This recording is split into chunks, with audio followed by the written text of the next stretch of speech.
Ayman. Karawazay. Ayos. Buttons, stock. Alis.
Many viewers will probably have noticed my conspicuous absence for the past while on this platform. It has been a pretty trying time and busy period for my family.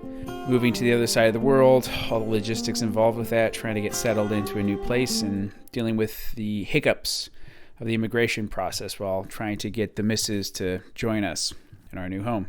However, this past week, I've finally settled into a rhythm. The mad rush to get things done last minute is over. I've got a new roof over my head, some money finally coming in, and in more ways than one, I've returned home. This pause at the end of an otherwise chaotic past couple months has led me to ruminate on what it feels like to be home, what that means, and how returning has affected me. For about the past 5 years, I've been living in South Africa, in and around Cape Town. Some of the places there I'd lived were basically poorer versions of Compton, others comparable to sketchy parts of big city urban America. And the home we lived in for the longest period, the last 2 years, was a comparatively pleasant, calm coastal area where one could feel safe walking outside of their home, unlike some other places we'd been. When we lived right up against downtown Cape Town, there were certain benefits, of course, to living in a large city.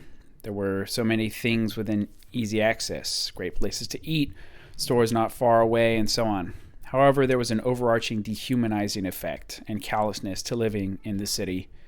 There was more than one occasion where I thought about going to the shop at the bottom of our building, but thought better of it because I didn't want to deal with the drug addicts who'd most likely be there begging me for money.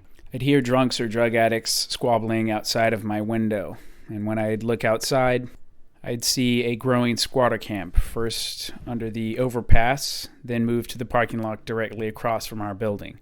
Filth and refuse would inevitably pile up around these, and nothing could or would be done about it.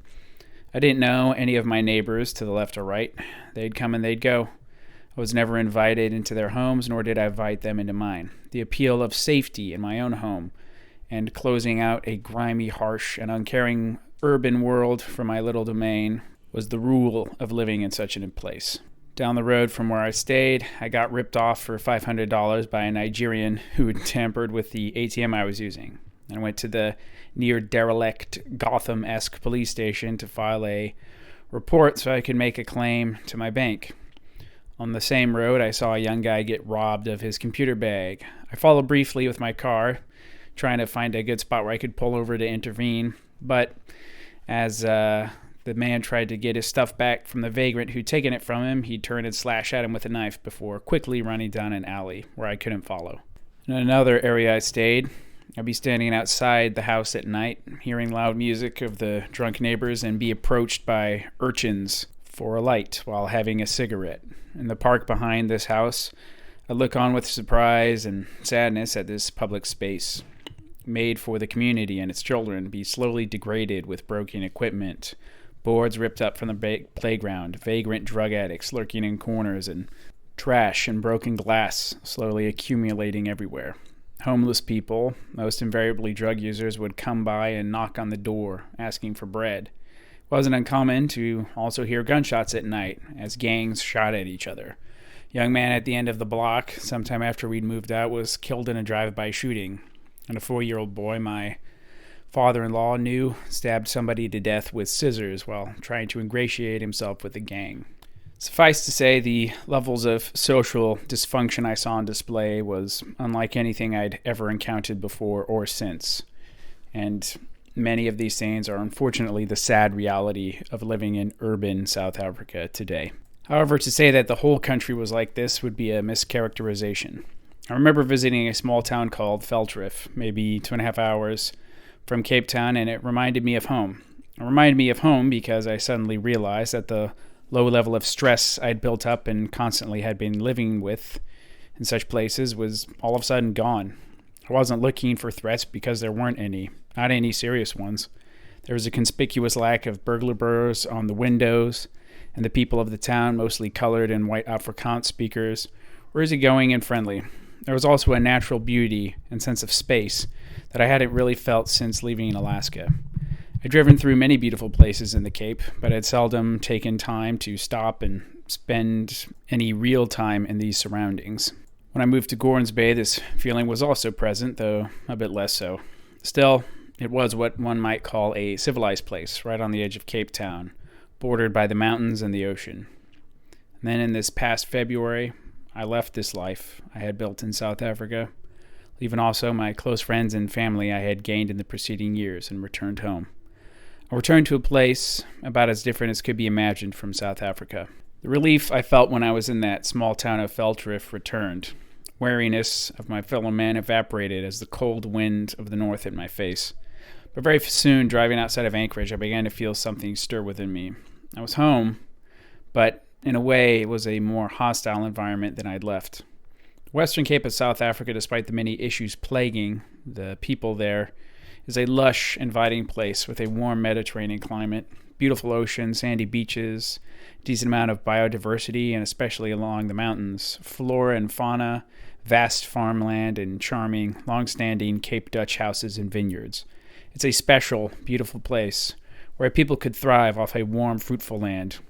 It is in many ways Edenic, and but for the crime, poverty, economic privations, and many, many miles of shanty towns, is a real jewel of a place which could become a Garden of Eden. Alaska, though, well, it's different. There are many very beautiful places in the world, among them the Western Cape, certainly. But there's a certain stark, majestic, and truly epic grand beauty found in Alaska, which exists in very few other places.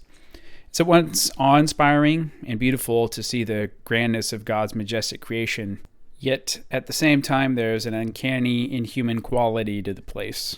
In the same way, visiting a towering Gothic cathedral makes one feel small and insignificant, as one would in the mighty presence of God, the very land of this place has a similar effect. It is beautiful yet terrible. As soon as you get out of town, which doesn't take very long, you're struck by the beauty, but at the same time there's a sense of privation. You're in a place where all of a sudden there's literally nothing. It's dead silent, especially this time of year. It's privation personified, a harsh land where man was not meant to live, with the creatures of the forest and mountains clinging to life in a struggle against nature and each other. There's a strange haunted feeling about it, which is hard to describe and can only really be experienced. Especially when you get further into the forests, the mountains, or into the bush, you're made keenly aware of the fact that you are alone. Not just alone in the sense that you found some nice quiet spot to enjoy, away from the hustle and bustle of the crowd like you might find in Western or Europe or coastal continental United States. No, you are truly alone, and you know that if you went off into the wilderness unprepared, there's a good chance you'd likely never be found again. The woods, while beautiful, have a sense of ancient foreboding. The towering mountains are blue, wrapped in silent, frozen glaciers. The mightiest and eternally snow-clad peaks impose themselves as enormous monoliths on the horizon. There's a primeval, ancient mystique and again haunted feeling. For thousands of years, people have lived here, somehow, hunting, fishing, gathering, trapping, and surviving on the land upon which you find yourself. But not a trace of them remains. They and anything they'd ever created have been enveloped and absorbed by this mighty and eternal land.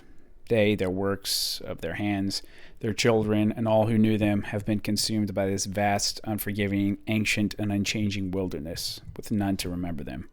There's a quiet horror to these surroundings, as the snow, the wind and the leaves, or the rain whispers around you. Many people, perhaps most even, would probably not like it. Me, I love it. There's a weird piece I have out here where even my interest in politics and the goings-on in Washington very often wanes. While I'm not talking about what goes on in cities like Anchorage, there's a very real sense that even globo homo can't bother me out here. Because this is a place not meant for men, even wicked ones, and the deeds of the evil are somehow first dwarfed and then engulfed by this vast gaping wilderness of privation and the crushing weight of natural reality. There's a mighty energy to the vast emptiness which, while threatening in and of itself, somehow overwhelms both my earthly concerns and my enemies alike. I shouldn't be here. No man should be here. This land would see me dead and gone to dust without a trace. Yet here I stand, nonetheless, alone, in the horrible, awe-inspiring majesty and solitude of this enduring, ancient expanse. And here I shall remain till the Lord take me. This is the strange and mysterious way in which this land, my home and my family's home for generations, subtly yet constantly shapes how I view and interact with the outside world. It calms me. The cold air fills my lungs with life, and I'm permitted a peace to think, to plan, to take steps to guard my family and community, to grow closer to the Lord who made this great and mighty place I love so much. Because I live here, I think, I can accept the evil for what it is easier. While in South Africa, I was in a beautiful, Edenic land surrounded by evil.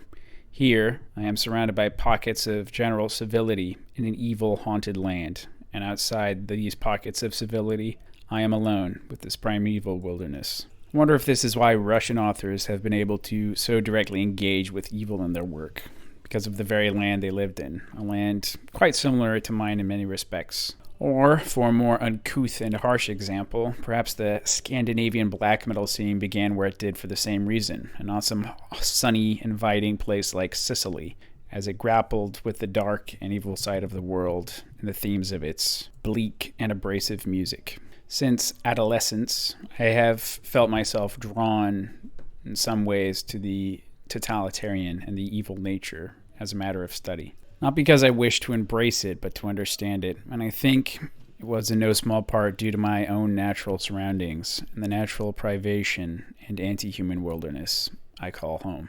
Whatever the case may be, it feels good to be back. And even if home is an uninviting, barren, cold bitch of a place, I love it here. Can't see myself willingly leaving it again. I'm going to endeavor to make more content on a more regular basis for you guys, and thanks to my backers for continuing to support this channel in my absence and through these difficulties I've had to overcome. If you'd like to support this channel and my work, links to my PayPal and Subscribestar can be found in the links below. Special thanks to my backers, Burnham's Ghost, Count Elmsley, Folkron, JNS77, Fresno Pharmacist, The Prudentialist, Skeptical Waves, Nevermore Night, Winter Phoenix Forest Kieran, Holophonist, GC Mitt, and Hominid Ape. To everyone else, thanks for watching, and I'll catch you guys in the next video. Patriarch, out.